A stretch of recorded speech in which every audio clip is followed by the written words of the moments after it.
It's over to you, Tony. How are you? I'm great. How are you doing? I'm good, thanks. Good. What do you have on your heart for us this morning? Yeah, very often, Ange, when we get into buying a new car or getting into buying property, we're so particular about reading the fine print on all of these legal documents. And we're never satisfied. So we'll get an attorney to have a look at it, and then you'll get an uncle from Kwambanami to have a look at it. And, you make sure that everything is in order. And with all due respect, that is necessary. But how often do we actually put in boundaries when we are in a relationship? Correct.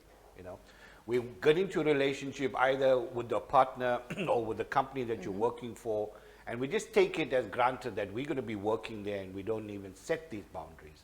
And it becomes ugly, and it becomes, very uncomfortable eventually, even in your personal relationships as well. So this morning I want to talk about setting healthy relationships. And the emphasis is also on the word healthy. Correct. Because we need to look at what are the benefits that come out of setting these boundaries in life as well too. When we set boundaries, Ange, it's not about being selfish. Yes. Right? It's about making sure that our space is protected and our rights and our, the whole thing about setting boundaries is to ensure that people know how far they could go with whatever they. Boundaries could be around finances, it could be around your sexuality, it could be around your relationship with your partner, back at work in terms of the work environment. And that's so important to set that in time. Boundaries are kind of fixed structures, you don't kind of chop and change all the time. And the important thing about setting boundaries is that whoever is involved in that process has to respect those boundaries. Correct. Very, very important. Now, I work a lot in recovery and working with addicts and alcoholics, and very, very important to set boundaries as well so that we don't become wishy-washy as life goes on. And that's the same with our marriage. It's the same with our partnership with our children. It's the same with our family members. We've got to set boundaries. What happens when we don't set boundaries? That eventually gets to a place where we're always moaning and complaining, not to the person that is supposed to be directed to, but we come back and bring it to family. Yes. Oh, so-and-so, it's such a pain to work with so-and-so. I cannot tolerate working there. She just pushes me all over the place. We're so quick to complain, but we never take the effort to make the effort to actually set boundaries. I think we're very sensitive because we're scared we're going to offend people a lot of the time. But at the end of the day, you need to look after yourself first. I mean, nobody's going to protect you. You need to protect yourself. Absolutely. We may be scared, and it's not easy to set boundaries, but it's crucial. And it's so important because once we have that in place, it's such an amazing relationship that you enjoy thereafter. Because people don't push you around. Correct. You enjoy assertiveness, which is so important in any relationship, even in a marriage.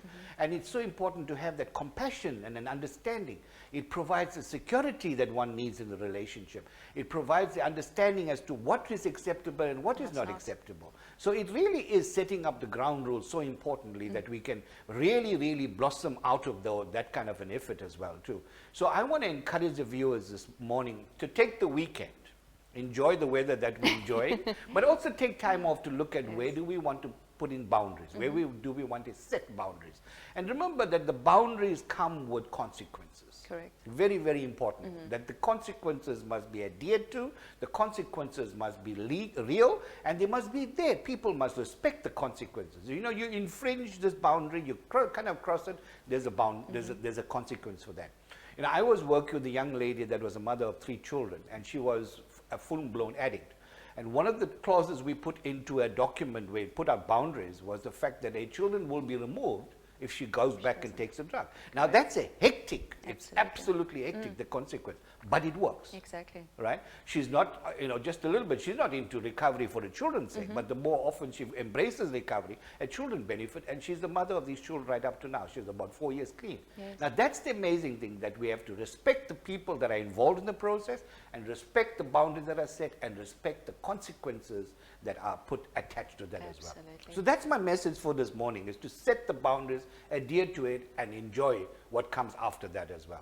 I agree with you 100%. And I think a lot of times we get confused because we respond or we feel a certain way when somebody is encroaching on those boundaries. So it's up to us, like you say, to discover those boundaries, sit and think about it, and figure out who you are, what works for you and what doesn't work for you. And you're so right, Ange. The last thing is that boundaries are not about, it's not about an emotional thing. Yes. It's not about, oh, I feel so sorry, I don't want to put this in place.